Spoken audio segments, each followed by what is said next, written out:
પવિત્ર પુરુષોત્તમ માસ નિમિત્તે દેવરાજનગર વિસ્તારમાં આવેલ નાગેશ્વર મહાદેવના સાનિધ્યમાં ચાલી રહેલ શ્રીમદ ભાગવત સપ્તાહ જ્ઞાન યજ્ઞનો ભાવિકો બહોળી સંખ્યામાં ઉપસ્થિત રહી શ્રવણ લાભ લઈ રહ્યા છે.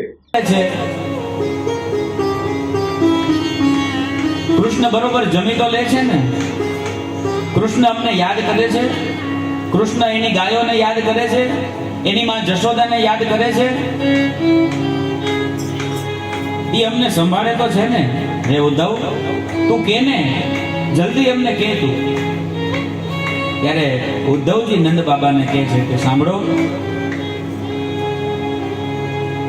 દેવકીજીએ થાળીની અંદર માખણ અને મિશ્રી પીરસ્યા તો ભગવાન જમ્યા પણ નથી.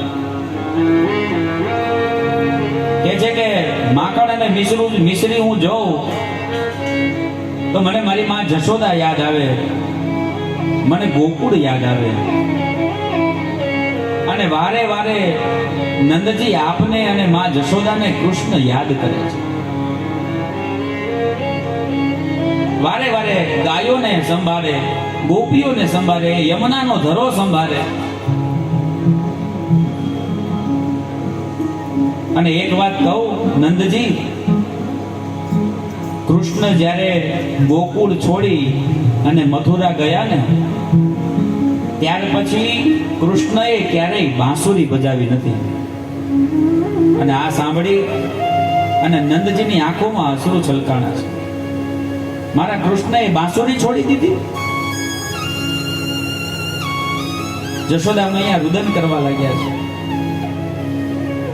હે ઉદ્ધવજી, તમે કૃષ્ણને કહેજો ને કે કૃષ્ણ મને કહીને ગયા છે કે હું પાછો આવીશ. એ ક્યારે આવશે? આ એની ગાયો જે છે એ એના વગર ઘાસ ખાતી નથી, પાણી. દેવ મહિલા સત્સંગ મંડળ દ્વારા દેવરાજનગર વિસ્તારમાં આવેલ નાગેશ્વર મહાદેવના સાનિધ્યમાં પવિત્ર પુરુષોત્તમ માસ નિમિત્તે શ્રીમદ ભાગવત સપ્તાહ જ્ઞાન યજ્ઞનું આયોજન કરાયું છે. યુવા વક્તા વિવેકભાઈ દવેના વ્યાસાસને ચાલી રહેલ શ્રીમદ ભાગવત સપ્તાહ જ્ઞાન યજ્ઞનો ભાવિકો બહોળી સંખ્યામાં ઉપસ્થિત રહી શ્રવણ લાભ લઈ રહ્યા છે. કથામાં આવતા વિવિધ ધાર્મિક પ્રસંગોની ભવ્યાથી ભવ્ય રીતે ઉજવણી કરાઈ રહી છે. સંદેશો રાધા માટે પણ આપ્યો છે. રાધાને તમે જોયા? પછી કીધું, રાધાજી, કૃષ્ણએ તમને સંદેશો મોકલાવ્યો છે. છતાં પણ રાધાજી ઉદ્ધવજીની સામે જોતા નથી. કૃષ્ણને મળવા માટે તલપાપડ બનતી હોય, ઉતાવળી થતી હોય, અને રાધાજી તો જો મારી સામું પણ જોતા નથી. ત્યારે રાધાજી કહે કે હે ઉદ્ધવ, કૃષ્ણનો સંદેશો તો આવે ને કે કૃષ્ણ મારાથી દૂર થયો હોય. કૃષ્ણ યાદ મને તો કરે ને કે મારાથી દૂર થયો હોય. કૃષ્ણ મારાથી દૂર થયો જ નથી, હમણાં જ ગયો અહીંથી. અને તમે કહો છો કે હું કૃષ્ણનો સંદેશો લઈને આવ્યા.